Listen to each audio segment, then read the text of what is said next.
Le chef de l'État, son Excellence, M. Bassirou Diomaye Diakhar Faye, a présidé ce mercredi 22 mai 2024 la réunion hebdomadaire du Conseil des ministres au Palais de la République. À l'entame de sa communication, le président de la République a fait part de l'importance particulière qu'il accorde au développement du secteur de l'élevage et des productions animales dans notre quête de souveraineté alimentaire.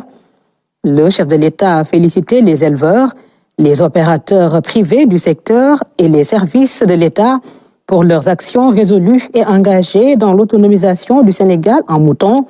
le développement du cheptel, la santé animale et la valorisation des produits d'élevage et dérivés sur les marchés nationaux et internationaux.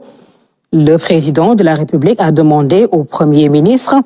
et au ministre en charge de l'élevage de parachever l'actualisation du programme national de production fourragère en corrélation avec une bonne maîtrise des prix de l'aliment de bétail et une stratégie avancée de lutte contre les feux de brousse. Dans le même sillage, le chef de l'État a demandé au gouvernement d'engager, sans délai, la mise en œuvre d'un plan d'aménagement consensuel des parcours du bétail et espaces de pâturage, notamment dans la zone sylvo-pastorale. En outre, le président de la République a souligné la nécessité d'un recensement national régulier et d'une identification nationale précise du cheptel afin de mieux orienter les ressources et les interventions de l'État dans le secteur. Par ailleurs, le chef de l'État a demandé au ministre des Forces armées et au ministre de l'Intérieur et de la Sécurité publique d'intensifier les actions préventives conjointes de lutte contre le vol de bétail. Il a également fait valoir l'urgence d'un recensement général des infrastructures d'élevage et équipements pastoraux réalisés par l'État et appelé à une réflexion stratégique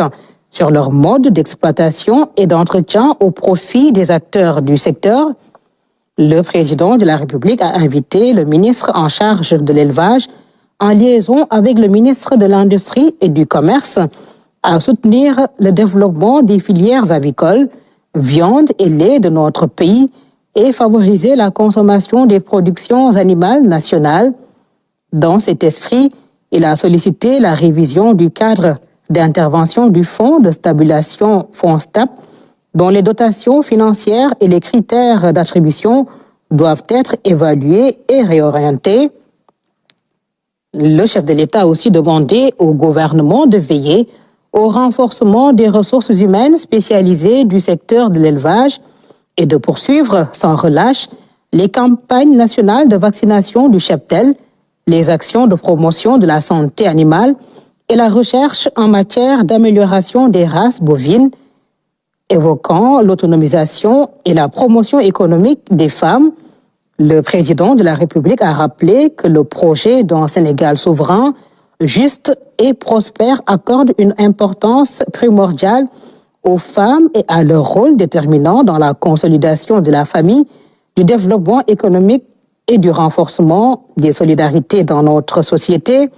Il a saisi l'occasion de ce conseil pour magnifier la contribution significative des femmes pour un Sénégal prospère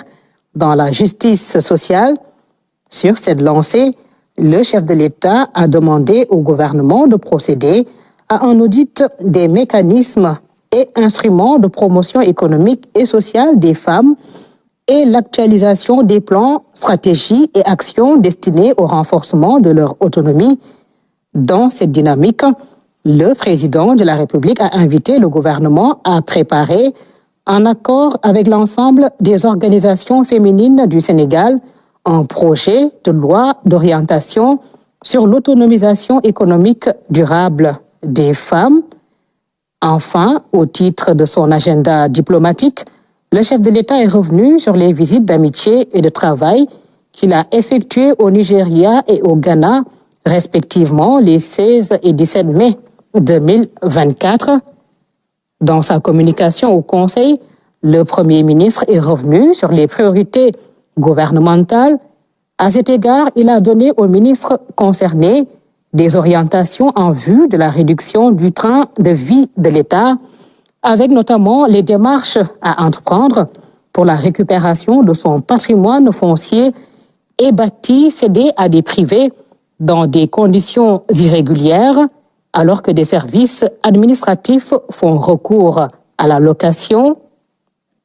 Il a également indiqué la nécessité d'accorder une attention urgente au programme de construction de logements sociaux recentré sur les nouvelles orientations du gouvernement et de consacrer un traitement particulier aux prêts DMC.